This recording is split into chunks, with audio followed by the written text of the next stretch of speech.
Respirer l'ombre, c'est un travail qui a une racine dans une œuvre que j'ai faite à la fin des années 70. J'avais fait cette sculpture qui est un volume de l'émission de l'air de notre corps parce que c'est une réflexion sur l'idée de la sculpture automatique qu'on produit pendant toute notre vie, qui est le volume de l'air de la respiration. Et il manquait l'autre partie de la respiration qui était l'introduction de l'air dans le corps. En réfléchissant à ça, c'était possible probablement d'indiquer cet autre aspect avec cette idée de couvrir une surface, un volume avec les feuilles. C'est pour ça aussi que c'est important que le volume soit presque complètement couvert ou bien qu'il y ait une grande surface de mur qui soit couvert par les feuilles. Cette masse de matière a un parfum et avec le parfum, on a la conscience de l'introduction de l'air dans notre poumon. C'est quelque chose, le souffle, l'idée du souffle, c'est toujours quelque chose qui est lié à la vitalisation des choses. Mais c'est vrai aussi que c'est le moment où notre corps est perméable à un élément extérieur de notre corps, qui est l'air, qui rentre dans le circuit du sang. Et c'est quelque chose qui est très semblable à la fécondation.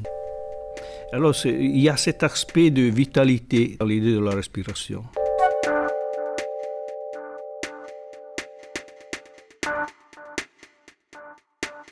Une autre chose qu'il y a dans le titre de cette œuvre, qui est Respirer l'ombre, c'est l'idée de l'ombre. Quand on introduit quelque chose dans le corps, il est dans l'ombre. L'ombre, c'est le contraire de la lumière. La lumière, c'est la vitalité. L'ombre, c'est associé à la mort. Mais pas l'ombre de la végétation. L'ombre du feuillage, c'est une ombre qui est le repos, qui est la fraîcheur, qui est une protection aussi. Les poumons, c'était surtout pour souligner cette idée de la respiration. Je voulais indiquer visuellement l'idée de l'introduction de l'air dans le poumon.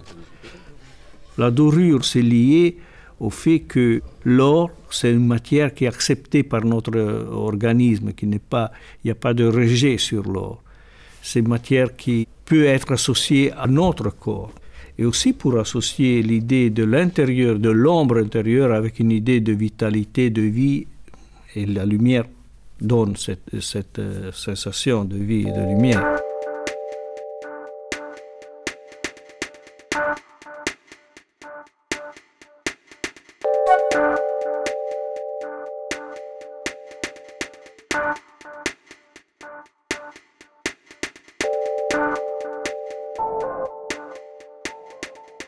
L'aspect éphémère des feuilles de laurier, c'est une autre chose, parce que moi je crois que l'œuvre doit être quelque chose de très stable dans le temps, parce que c'est lié à la nature d'une sculpture ou d'une œuvre d'art.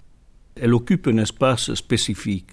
Il faut qu'elle soit durable parce que les gens doivent pouvoir la voir. Et ce n'est pas possible dans un temps réduit. Il faut beaucoup de temps pour voir les œuvres. Il faut beaucoup de temps parce que les gens doivent se déplacer pour aller voir la chose. Il y a des monuments qui sont toujours là depuis des centaines et des centaines d'années. Il y a encore des gens qui vont les voir. Alors il y a une possibilité de langage de l'œuvre d'art qui trouve sa logique et sa fonction dans la permanence, dans la durée. À première vue, ça peut être contradictoire avec cette œuvre. Mais après tout, je pense que les feuilles, comme l'herbe, c'est quelque chose de très persistant. La feuille telle qu'elle peut être là pour des centaines d'années si elle ne prend pas de l'humidité. Et c'est vrai qu'ils ont une durée limitée, mais le laurier, avec beaucoup de temps, il a tendance à devenir rouge. Et quand il devient rouge, c'est encore beau, parce qu'il a une idée métallique. Il devient très semblable au bronze, par exemple.